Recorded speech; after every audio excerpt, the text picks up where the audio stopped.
ମାନସିକ ବିକାରଗ୍ରସ୍ତ ମହିଳାଙ୍କ ଅପହରଣ ବଳାତ୍କାର ଘଟଣାରେ ଟ୍ରକ୍ ଡ୍ରାଇଭର ସଦାମ ହୁସେନକୁ ଗିରଫ କଲା କେନ୍ଦୁଝର ପୋଲିସ। ରାତି ଅଧରେ ବର୍ଷା ଯୋଗୁଁ ଦୋକାନ ବାରଣ୍ଡାରେ ଆଶ୍ରୟ ନେଇଥିଲେ ଜଣେ ମହିଳା। ନିଛାଟିଆ ଦେଖି ମହିଳାଙ୍କୁ ଟେକି ନେଇଯାଇଥିଲା ଟ୍ରକ୍ ଡ୍ରାଇଭର। ଆଜି ଚରମ୍ପା ରିଜର୍ଭ ଲାଇନ୍ରୁ ଅପହୃତ ମହିଳା ଜଣଙ୍କୁ ଉଦ୍ଧାର ହୋଇଛନ୍ତି। ସିସିଟିଭି ଯାଞ୍ଚ କରି ଝୁମ୍ପୁରାରୁ ଅପହରଣକାରୀ ଟ୍ରକ୍ ଡ୍ରାଇଭରକୁ ପୋଲିସ ଗିରଫ କରି ଟ୍ରକ୍ ଜବତ କରିଛି। ରାନ୍ଦିଆରୁ ମାନସିକ ବିକାରଗ୍ରସ୍ତ ମହିଳାଙ୍କୁ ଉଦ୍ଧାର କରିଛି ପୋଲିସ। ଉଦ୍ଧାର ପରେ ଡାକ୍ତରୀ ମାଇନା ପାଇଁ ମହିଳାଙ୍କୁ ହସ୍ପିଟାଲ ପଠାଯାଇଥିବା ସୂଚନା ମିଳିଛି। ଭଦ୍ରକ ଟାଉନ ଥାନା ଅନ୍ତର୍ଗତ ଚରମ୍ପା 16 ନମ୍ବର ଜାତୀୟ ରାଜପଥ ପୋଲିସ ରିଜର୍ଭ ଅଫିସ ନିକଟରେ ଗତକାଲି ଏଭଳି ଅଭାବନୀୟ ଘଟଣା ଘଟିଛି। ରାତି ପ୍ରାୟ 12:30 ବେଳେ ଚମ୍ପାଫାଣ୍ଡି ଛକ ନିକଟରେ ଅଟକାଇଥିଲା ଜାତୀୟ ରାଜପଥରେ ଯାଉଥିବା ଏକ ଟ୍ରକ୍। ଏକୁଟିଏ ମହିଳାଙ୍କୁ ଦେଖି ଟ୍ରକ୍ ଡ୍ରାଇଭର ଗାଡ଼ି ଅଟକାଇଥିଲେ ଏବଂ ଜୋର ଜବରଦସ୍ତ ଅପହରଣ କରି ଟ୍ରକ୍ରେ ପଳାଯାଇଥିବା ଦେଖିବାକୁ ମିଳିଥିଲା। ମହିଳା ଜଣଙ୍କ ମାନସିକ ଅନଗ୍ରସର, जोटा कि हमको साहाय्य करथिला। परवर्ती समय रे हमें ड्राइवर महासंघ हो बा आपनकर जो ट्रक मालिक संघ समस्त सहयोग लोड़ीथिलु। और हमर जहा माने ट्रक रो जहा सीसीटीवी फुटेज थिला सेतु जना पड़थला जे ट्रक टी हमर संदेह होइला जे धामरा पोर्ट रु आयरन ओर बा कोइला जोटा रहउची सेही ट्रांसपोर्टेशन से गाड़ी व्यवहार सेही दिगरे हमर तदंत चलथिला। हमर तीनोटी टीम करा जायथिला। हमर विभिन्न भुवनेश्वर हो छतावर टोल गेट हो এবং কেন্দুঝর বিভিন্ন এরিয়ার তার তদন্ত করা যায় আমাকে ক্লু মিলিଥିଲା ধামরারু যে এই গাড়িটি সম্পৃক্ত হয়ে পারে। পরবর্তী সময় আমার টাউন এসি আমার যে অভিযুক্ত অনেক তাকে কেন্দুঝর অঞ্চল ঠাব করার সক্ষম হয়েছিল। সে গাড়ি ডিটেন করা হয়েছে। অভিযুক্ত পরবর্তী সময় থানাকে আনি পচরাউচরা কলা পরে তাকে গিরফ করা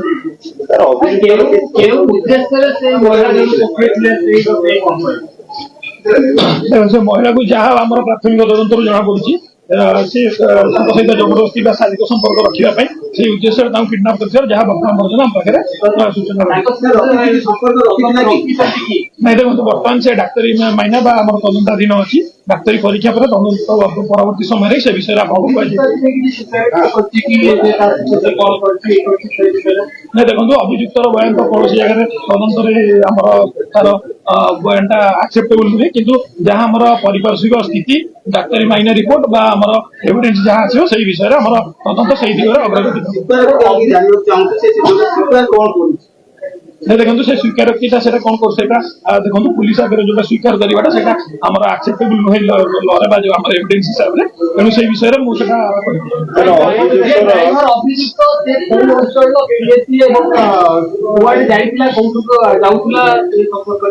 देखो ड्राइवर जो से रिटर्न करते केन्दुझर को झुम्पुरा अंचल थाना अंचल से बासिंदा ना हूँ मोहम्मद सदाम हुसैन से झुम्पुरा थाना ब्लॉक साही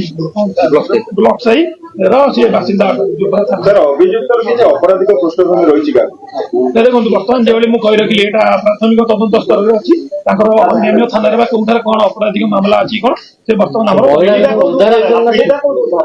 पीड़िता को आम रूराल थाना रांदिया अंचल उद्धार कर सक्षम होइछु। बर्तमान डाक्तरी मान ट्रिटमेंट हाँ निश्चित रूप से जहाँ इन्वेस्टिगेशन प्रोसीजर रही डाक्तरी परीक्षा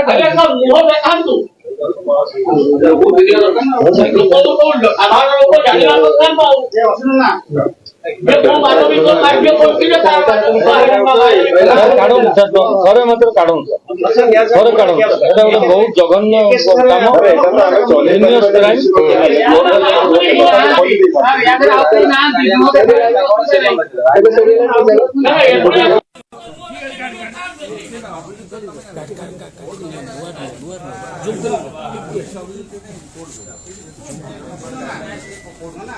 ভিজুয়াল না ভিজুয়াল কারণ